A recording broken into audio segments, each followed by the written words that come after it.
So I just share my thinking or my commitment. So now some questions. Yes. Thank you, Your Holiness. Thank you for your wisdom and for sharing how you're committed to bringing compassion to our world.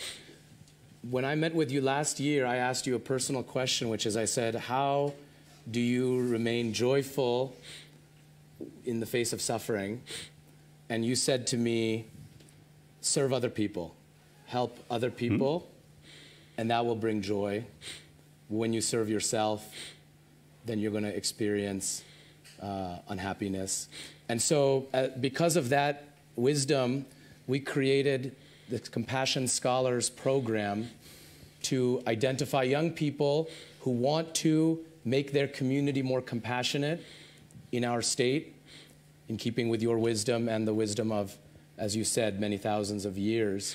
And so we have 6 compassion scholars here who have traveled with us, and some of them would like to share, with your permission, yes, their projects with you. Thank you. Thank you. We start with Henry. Sit. Yesterday, sit. No need formality. I don't like formality. This additional barrier. Informal. Aida Fakngai. First of all, I just want to say thank you for your message. So my name is Henry Ho, and I'm in my last year at Seattle Central College. I have 2 problems that I want to address in my community. One is that many young people live in families where they don't often get to see their grandparents, and it's maybe because they live far away, or like me, they come from an immigrant family and find trouble clearly communicating. And at the same time, there's another problem that many older people also feel a sense of loneliness, a lack of companionship, or they just don't have that many people around, especially young people. And I want to start a program that brings older people into elementary schools to spend time with young kids doing things like playing cards and sharing stories with each other, without technology, but interacting face to face. And I believe that love and compassion is a universal language, and that simple interactions like this serve to break the language barrier and has the capacity to go a long way.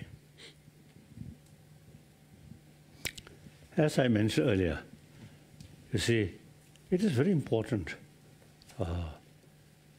We should have sense of oneness of 7 billion human beings. I believe that. So wherever I go, as soon as I met someone who drew eyes, one nose, I smile. They also respond same way.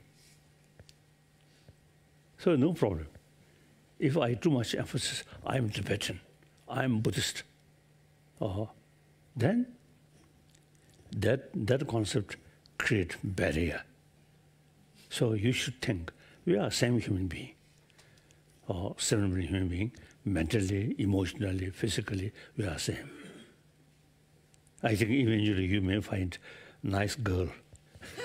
So no differences about the color or religion or nationality. So, like that. So it is very important, very useful, sense of oneness of human being. Okay.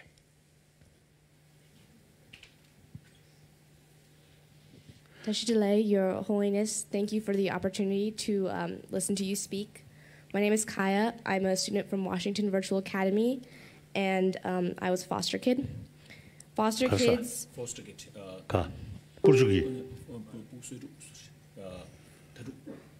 Yes.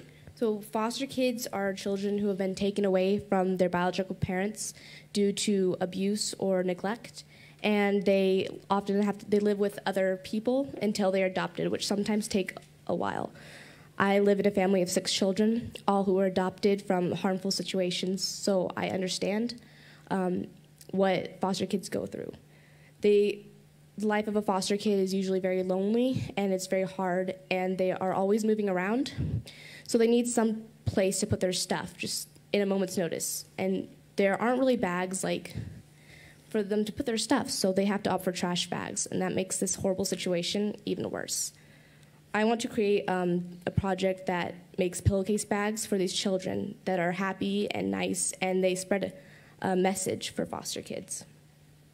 I want to use my experiences of my past and of what I've learned in Dharamsala, like the Tibetan Children's Village, where I noticed all the kids were so kind to each other, and I was able to notice compassion in action, kids being compassionate to other kids, and I want to recreate this in my community.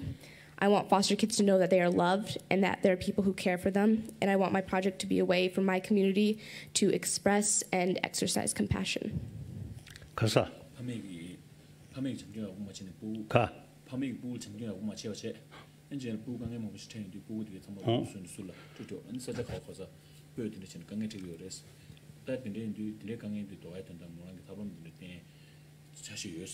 가. Didi talam doya tunda la konzo kange shu chego orsa sajan sin zi pyo tunda shin du nyam du chigyu me wada sajajil tenja me wada tunda shin ta dinde indu mo de len du pepe chizo dan habo do pygim lokta dan dinde nan buso nyam du ro chin yo wada penju jewa yo wada dinde ton du di nyam yum toni kronza pege ya chiki kaso foster kid di ame pa cheje go dige konzo ru yo wada pa du jewa yo wada chi tenja yo wada le cha chi be chashi yo. I think these must depend our own view. Just my community, my nation. And then, finally, my family. So, you become something a little bit sort of small. And then, you see, visit different place. So you feel something entirely different. But here, the sense of oneness of humanity. Then wherever you go, then still human brothers, sisters. So very much depend on our mental attitude. As I mentioned earlier, wherever I go, I always have the feeling we are same. So wherever I go, I always smile. And then, if the other person not smiling, then I do this.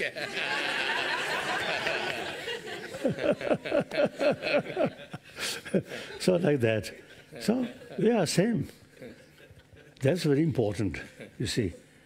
If I consider I'm His Holiness Dalai Lama, then on this planet, just one Dalai Lama.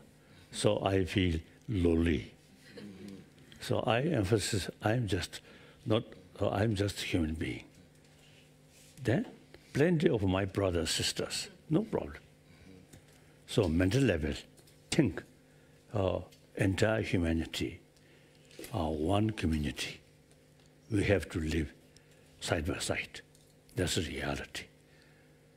Not think, my nation, my community, my family. Don't think that much. Okay. Thank you. Tashidale, and good morning, Your Holiness. Tashidale.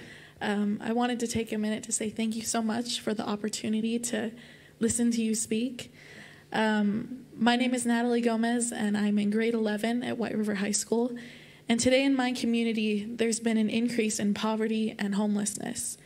This increase has continued to spark controversy among my neighbors and friends and has led to actions and words that are less than compassionate.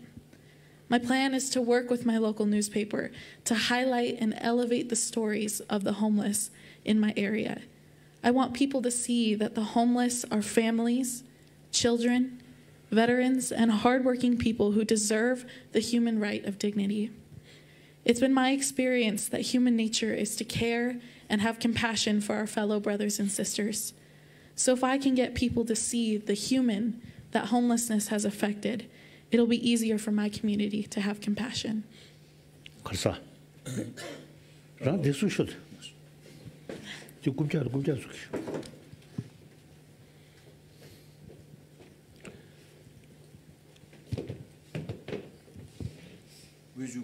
가. 위주공.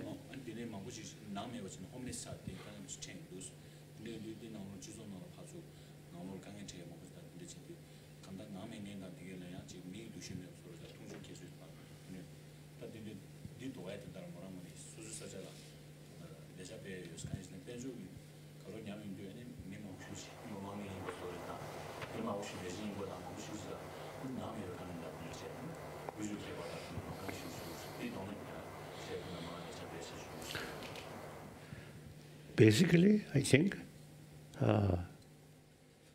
in modern world, people, you see, with modern education, you see, too much think about material value, not much sort of care about basic human value. So that's, I think, our education. I think eventually education should include about, you see, the compassion, warm-heartedness, these things. As I mentioned earlier, hygiene of emotion. So, that entire world just thinking material thing, materialistic life, materialistic culture. So here there are some problems that overcome and will not overcome because of overnight. Take time.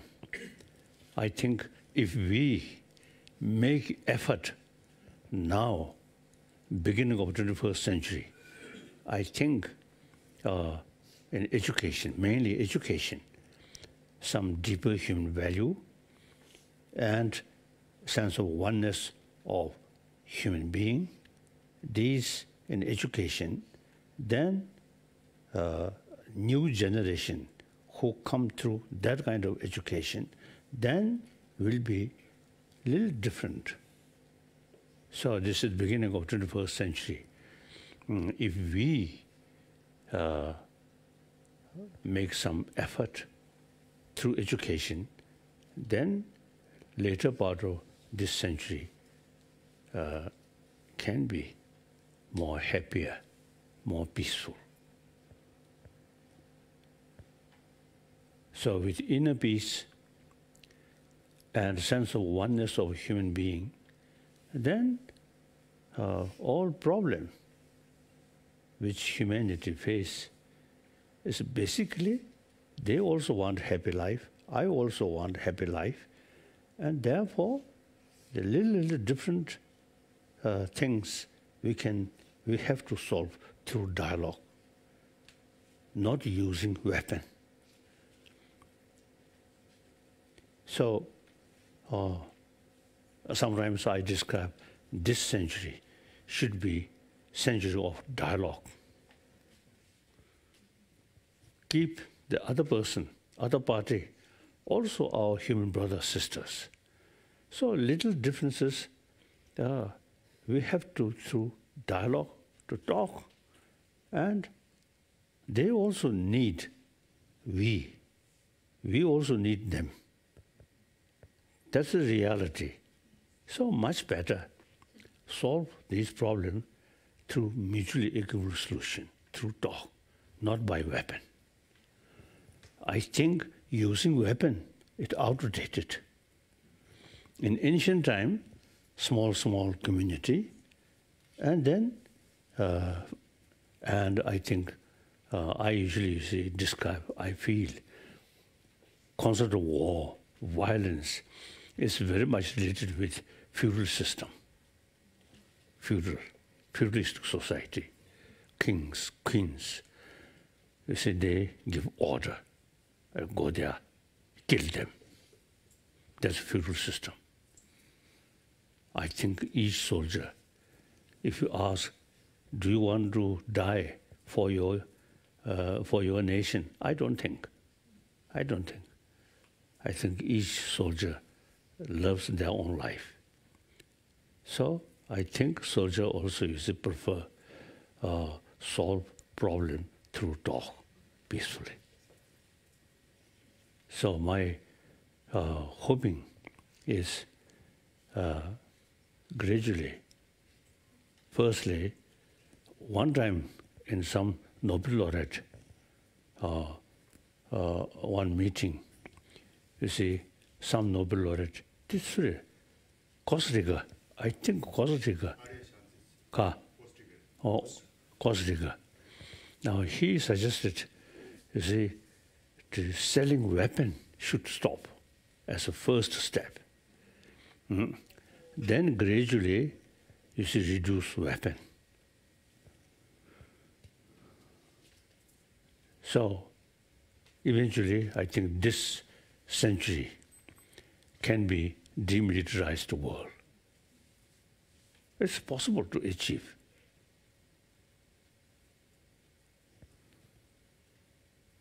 So any problem through dialogue, try to solve. We also, you see, regarding Tibet issue. Firstly, 6 million Tibetans, 7 million Tibetans, no matter how warrior, how sort of heroic way, we cannot defeat Chinese. So practically also, and also you see, Jawaharlal Nehru, Indian Prime Minister, first Indian Prime Minister, he advised me, you should talk with Chinese government. Then also he mentioned America, very powerful, but not go to war with China in order to liberate Tibet. He told me. It's realistic. So I follow his advice. Then 74, we decided not seeking independence, not seeking separation. So then 77 and 78, 78. So some signs from Chinese leader, they want to talk. So then we start some delegation from here, go to Tibet and also China. And so we start direct contact with Chinese. As a result, there's a number of Tibetans from Tibet come here, study, and including many monk students, at least I think over 10,000 Tibetan, young Tibetan. Some join our monastic institution, some join our school here. Our school also, Pandit Nehru advised me, the important is giving education to younger Tibetan. That is the proper way to keep Tibet issue alive, not just raising Tibet issue at the UN. When I sort of request him, we are sort of raising Tibetan issue at the UN. So if government of India also they can raise Tibetan issue, if not, please support. Then I mentioned we are not sort of expecting some immediate result, but in order to keep Tibet issue alive, then Pandit Nehru told me, real method to keep Tibetan issue is give proper education, younger Tibetan generation. Very realistic. So then also you see he agree, since we have our own language, and with that some Tibetan own sort of some certain knowledge. So we need separate Tibetan school. Pandit Nehru fully support. Like that, So therefore, we are not seeking separation. We fully committed remain within the People's Republic of China. And that also some serious sort of point. If we emphasize independence of Tibet, then according to similar convention, 1914, the outer Tibet, inner Tibet, or outer Tibet is those areas which under Tibetan government jurisdiction. That's outer Tibet. That area, the population around less than 2 million. Then inner Tibet, including my own birthplace, Amdo and Kham, these are inner Tibet, which closer to China. So they describe inner Tibet. So since we are not seeking independence, independence, you see, even we get independence in just around 2 million Tibetan. Then, since we are not seeking independence, separation, so we can ask Chinese government, all Tibetan area, you see, no differences outer or inner. It's all Tibetan, which Chinese constitution recognized as a Tibetan area. So they arrange Tibetan Autonomous Region, Tibetan Autonomous District, Tibetan Autonomous County, and Tibetan Autonomous Prefecture, like that. Like that. So we should have same right, preserve our own culture, our own religion, and include language, should have same right, all Tibetan, which Constitution recognized as a Tibetan area. So then the population around 6 to 7 millions. So since 74, as Pandit Nehru's sort of advice, you see, we are not seeking independence. So now,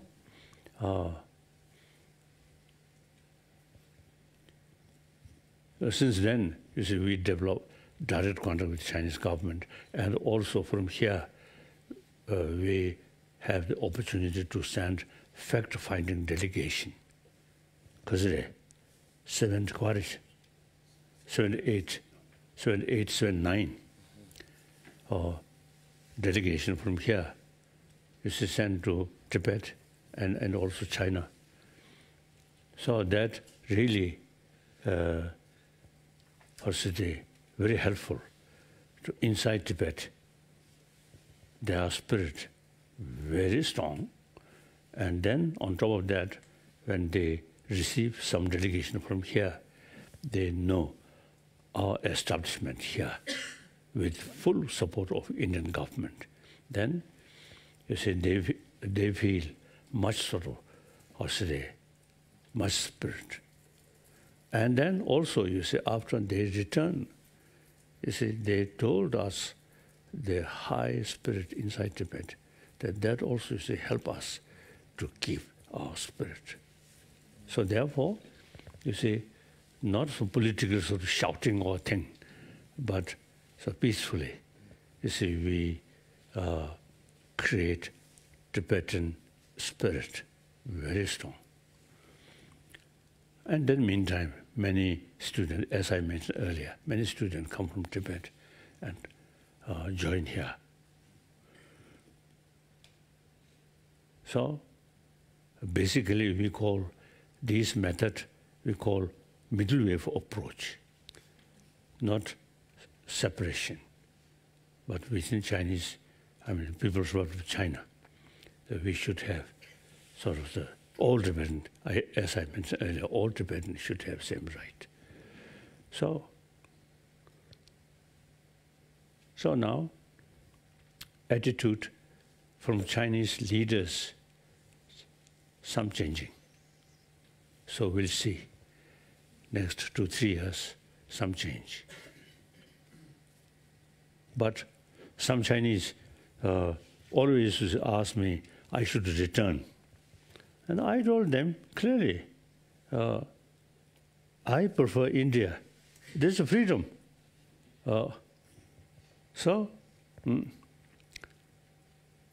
And media, free media, like this kind of program. So from here, I can talk with people from distance. See, physical distance, not much sort of relevant, isn't it? Yes. So because of India's freedom, if I return China, no, I think such freedom. So I told some Chinese who insist on I should return. I told them, short visit China at a meeting, particularly Buddhist. Now, Buddhist population in China, now nearly 400 millions. So now China become the biggest number, greatest number of Buddhist population, like that. So I'm very much willing to serve them, to help them as much as I can. But remain permanently there, I don't like. India's freedom spoiled me. So freedom, very important. Totalitarian system, not good. So I prefer, telling them, Chinese who insist on me, I should return. I told them, short visit, yes, and including pilgrimage, yes, but the permanent residence, I prefer India. And firstly, India, land of Buddha, Buddha's land. Buddhism come from India. So I'm a student of Nalanda Institution. So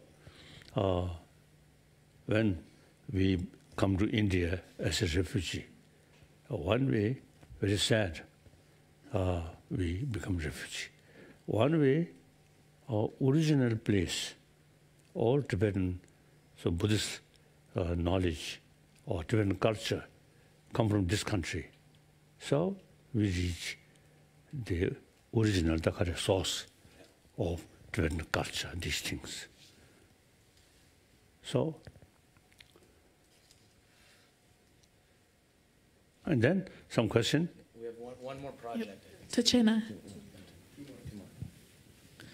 Tashdele Gamurumbache, Gaming La Sonchi Jokani, Nalaptela I Shorewood. think English. Okay. Okay. Okay. I go to Shorewood High School, and I'm in 10th grade.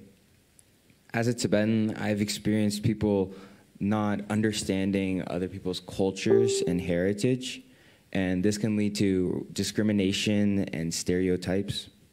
With my project, I hope to raise funds and money to make through making T-shirts and other types of merchandise, to give money to my friend and also fellow Compassion scholar, whose Compassion project focuses on making conversations about discrimination and stereotypes, and then she'll go deeper into that.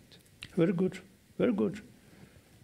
Now, generally, wherever Tibetans live, whether in India or in America and Europe, generally, local people very much appreciate Tibetan, peaceful, compassionate. So, a Tibetan, wherever they live, you should carry Tibetan spirit, Tibetan culture, compassionate culture. That's important. Okay. Dashadale, Your Holiness. My name is Kaylee Myers, and I'm a 9th grader at Edmonds High School. Like Santry, I'm interested in removing stereotypes in my local community. As a result, we will be collaborating to destroy these borders by implementing a compassion club inspired by our own experiences here in Dharamsala. In this compassion club, we will organize service projects that will help students give back to their communities and challenge stereotypes at the same time by serving communities and educating different communities different from our own. 그래서 미리 파수라 기술제 지금 지지 기술제 이렇게 가면 도와야 되는 프랑스 compassion clubs 해줘서 어디 돈에 네파 밀어치다. Very good. Very good. Thank you. Now I prefer some question from distance. Yes.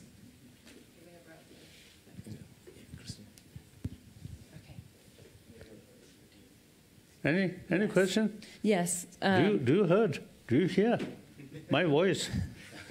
Your Holiness, they can hear you, but they can only see and hear you. But we have taken questions from all over the state, including people who are in these venues. Yes. We've asked them to submit questions to us, and so we've selected some of the best ones to share with you. And so one of them right now is at Seattle University on the left. Mark Marculi, if you can hear me. Other screen, please. Oh, okay. So Mark, wave, if you could.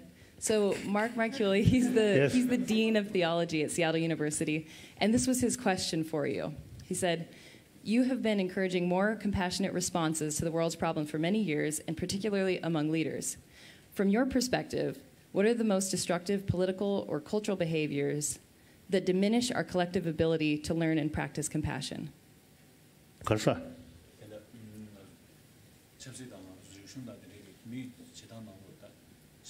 참새.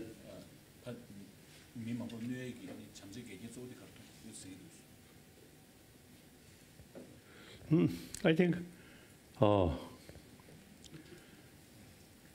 as I mentioned earlier, our education,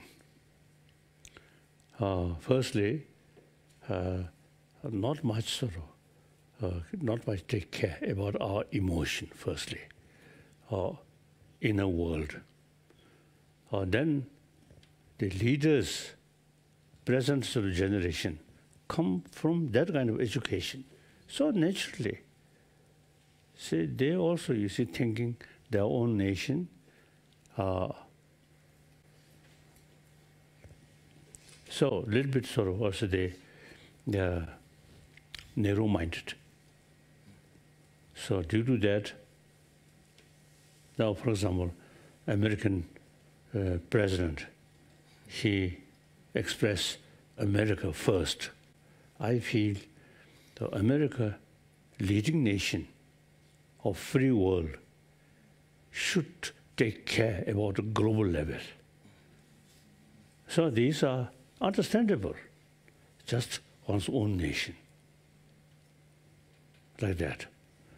So I think these are basically the education. Existing education is not adequate. So whole generation come through that kind of education is naturally that kind of thinking.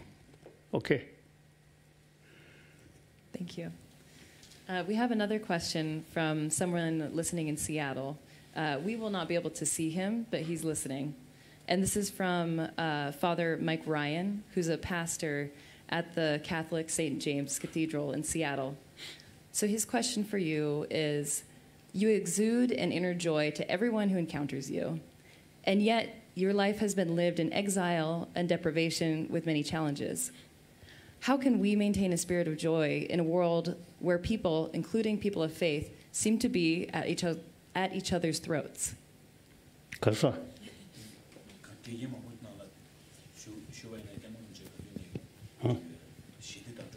그래?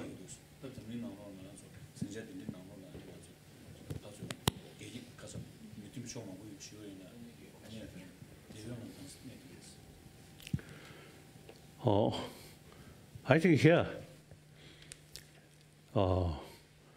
according to our experience, not only just me, you see, who practice compassion. One my friend, he spent about 18 years in Chinese Gulag. So he told me, during 18 years, some cases he really faced danger. And I thought, danger may be his life. And I asked, what kind of danger? His answer is, danger losing compassion towards those troublemakers. So people generally consider practice of compassion is something very important. That really, you see, gives inner strength. Chinese people, as that person expressed, the Chinese people also, human brothers, sisters, historically, very close link. So for temporary, some kind of ideology, some kind of political system, some sort of problem created. But basically, we are same human being. So therefore, according to my own experience, sometimes in Tibet, there's a lot of suppression happen. Then I visualize some of these Chinese leaders, and I practice give and take. Give means give my patience, compassion to them, and take their anger, suspicion, take. So through visualization. So that, of course, no help to solve the actual problem, but in order to keep peace of mind, my own mind, immense help. So I practice these things. So like that, and then I utilize my sort of intelligence. So if I lose anger, what benefit? Much better if you let too much anger and your sleep suffer. Yeah. Your food also then no longer taste, isn't it? Yeah. So it is something, anger is self-destruction. So without anger, compassionate mind, you can sort of create some sort of friendly atmosphere, and selfishly, I always 9 hours sleep. Any problem. And then food, always tasteful. So if I lose much anger, I suffer. So I'm selfish, think myself. Is try to keep peace of mind.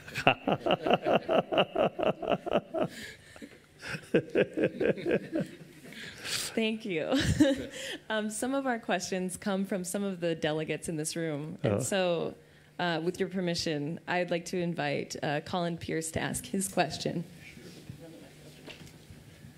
Thank you, Your Holiness. My name's Colin Pierce, and I'm an educator in Seattle. And as a teacher of ethics, I'm often dismayed at the fact that the way my students hear about ethics is when something's already gone wrong. An ethics violation, or there's an ethics investigation of a public figure. So I'm interested in what ways we can shift the public conversation through working with young people so that our conversations about ethics become about building compassion and creating positivity as opposed to identifying and punishing wrongdoing. I think, you see, I think emphasis, compassion, warm-heartedness, is a matter of one's own health, one's own happiness. So it's a practice of loving kindness or compassion. Is, I think, best way to keep your own peace of mind. So since many years, I use the word, is we are selfish. With that sort of selfish, take care of yourself. Whole evolution, you should develop that way. So now we should be wise selfish rather than foolish selfish. Take care of oneself and then think me. That's a foolish selfish. And think other. We are a social animal. Individuals sort of happy life entirely depend on the rest of the community. That's fact. So therefore, you see, taking care of other is the best way to get your own happiness.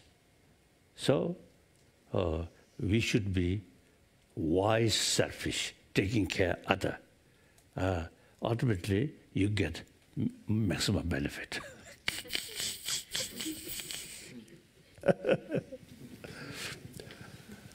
Thank you.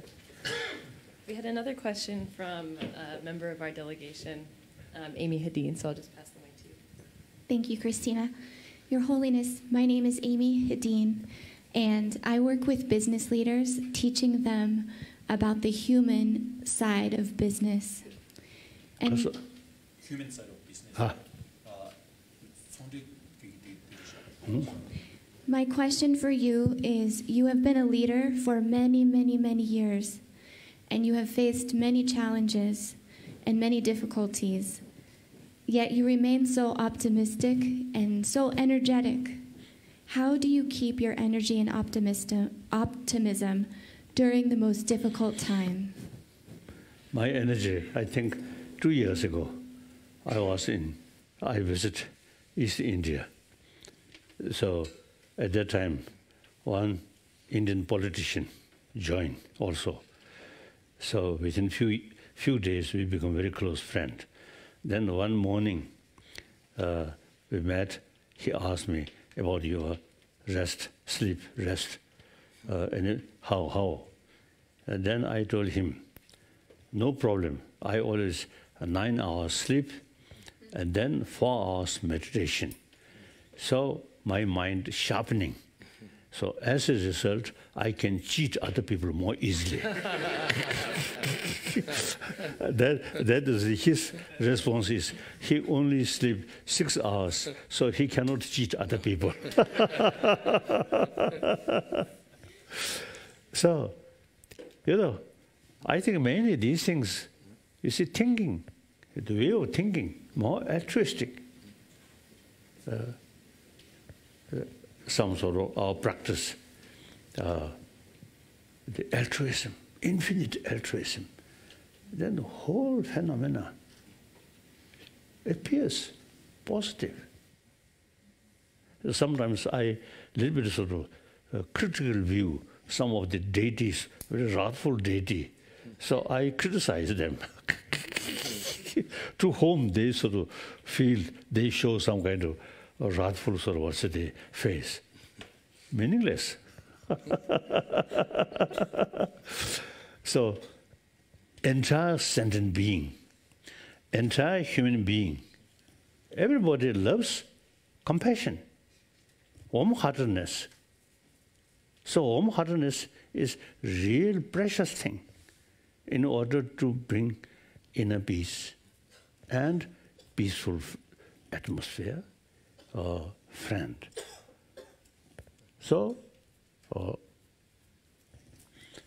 human compassion, I think our life, when we born, immediately, mother show us affection. We also do not know what is that person, but totally relying on mother. That's human nature. And other animals also, we can see, birds also. The father is something different. The mother really, you see, taking care, their youngster.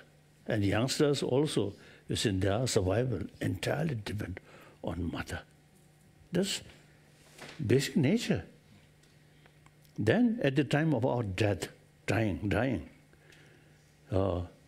with some gold or diamond or dollar, you see, not much help, dying person. More worry, oh, my money, who use this money like that? Or surrounded with your trusted friend, showing affection, then the dying person feel much happier. So that's nature. So our life begins with tremendous mother's affection. I usually describe my mother is my first teacher about compassion. My mother, so sort of compassionate. I think all her sort of children, my brothers, sisters, we never saw angry face.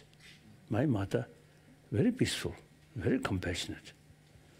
So in my village, very small village, so naturally, you see, no toys, nothing.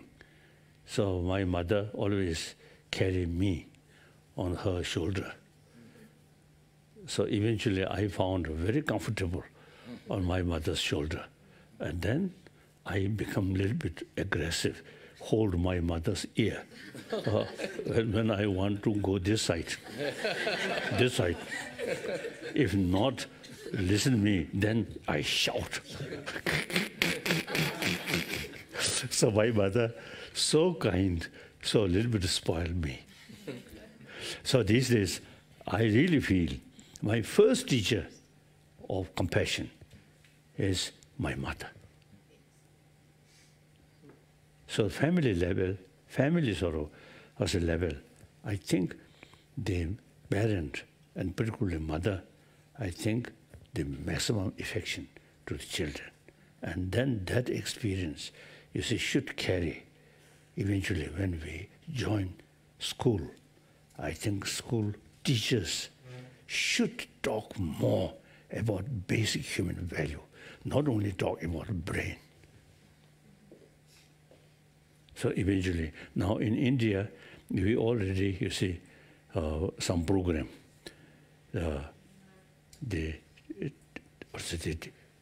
teachers training about inner value from kindergarten level. So like that. Thank you.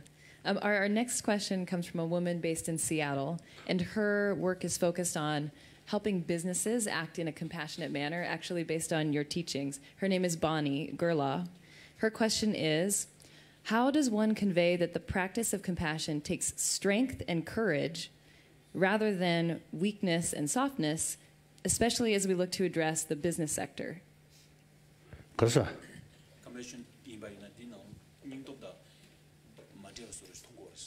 그래.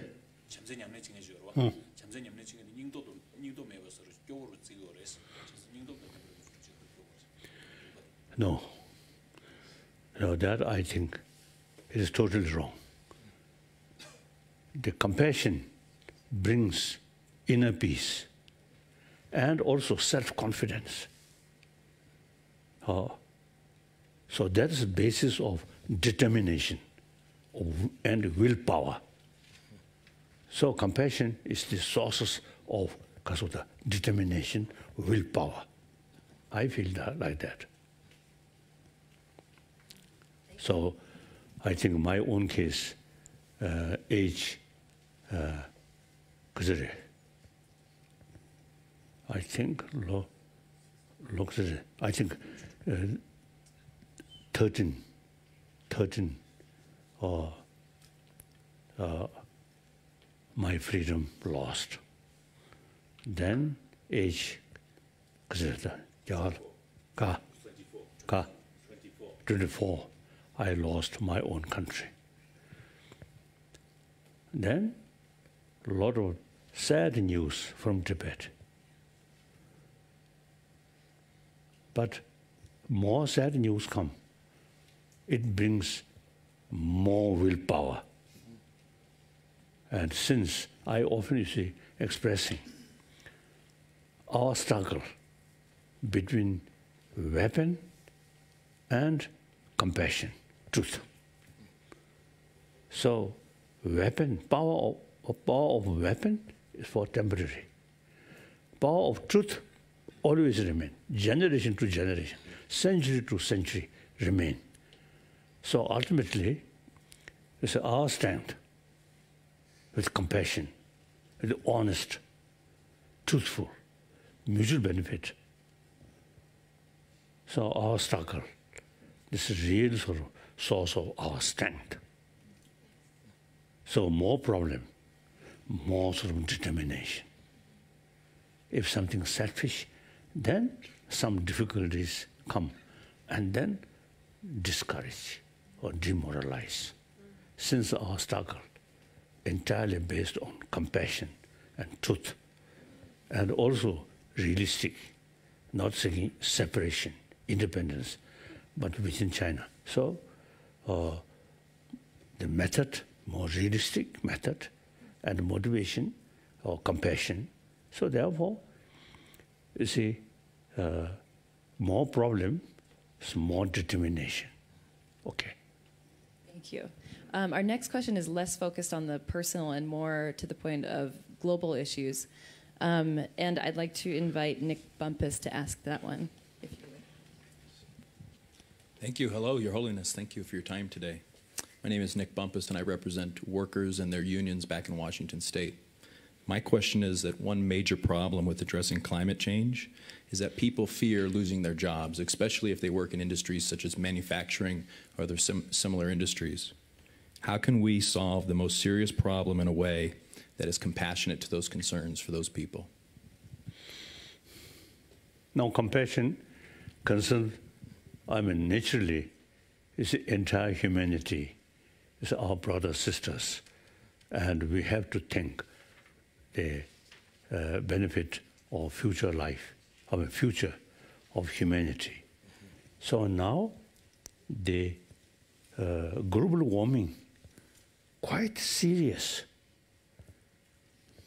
According to my own experience, when I was in Tibet, so elder people told me when they were young people, as young people, at many mountains surround Lhasa, a lot of snow. Now, within their own lifetime, reduce. Then I came here in 1960. So that winter, a lot of snow.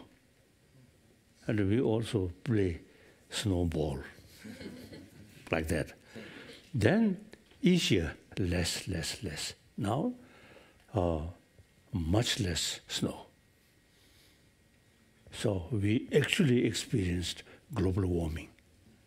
And then, according to some scientist, some expert, now, within next 70, 80 years, global warming reach such a level, so eventually world become desert. So very serious, very serious.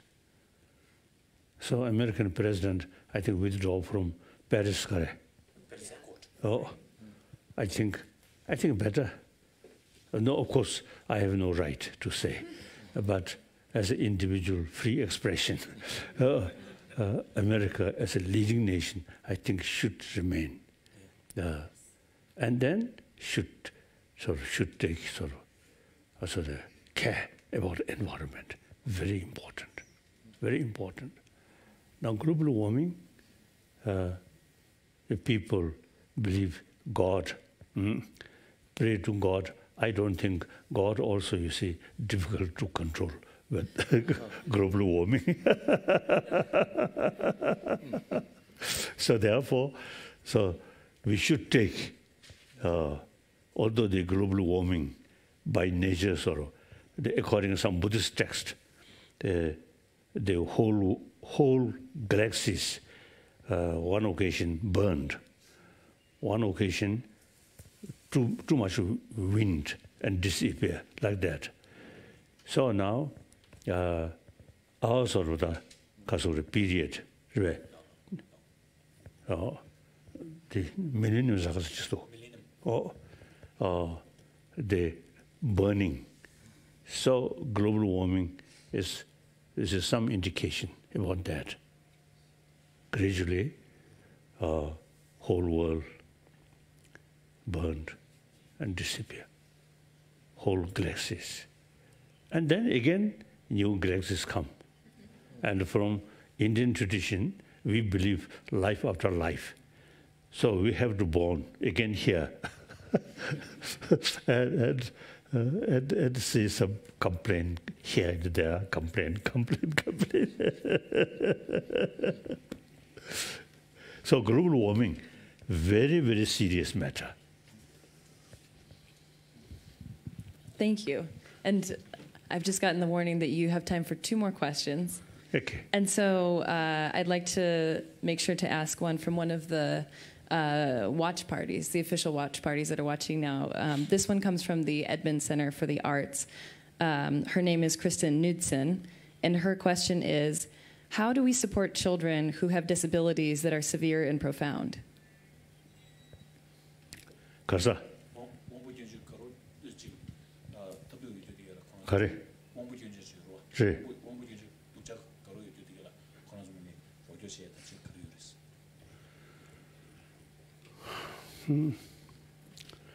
The other day, I met one young lady. I sort of today very, very damaged, so cannot see. Then I told her, says the sensorial, 5 sensorial consciousness, not very important. Important is 6th mind, according to Indian tradition, the 6th mind, chit. So 5 sensory organs, then main mind. So our happiness and sadness, you see, not sensory level, but the 6th mind. So sensorial, even not working, but still 6th mind there. You see, you can practice compassion. Anger come from 6th mind. Happiness, joyfulness, and compassion also, you see, come from 6th mind. So till this brain remain, this body remain, even blind, or because of deaf survey. You see, that's not much sort of important. The 6th mind. I told her, so should not too much worry, because eyesight no longer there. I told them like that. So of course, very sad, you see, who lost eyesight or hearing sight, these things. But then we have to think, we have to prepare, we have to think that under worst cases, how to keep peace of mind. Thank you. And then for our final question, I'd like to hand the microphone over to Arthur Emery to ask you a question about children. Thank you, Christina, and thank you, Your Holiness, for your time. My name is Arthur Emery. I'm a business owner and an educator in Seattle, and I work with students primarily on their emotional health. And my question is, besides compassion, what's the most important thing we can teach our children to help support their emotional health? I think through action. And I think, firstly, family.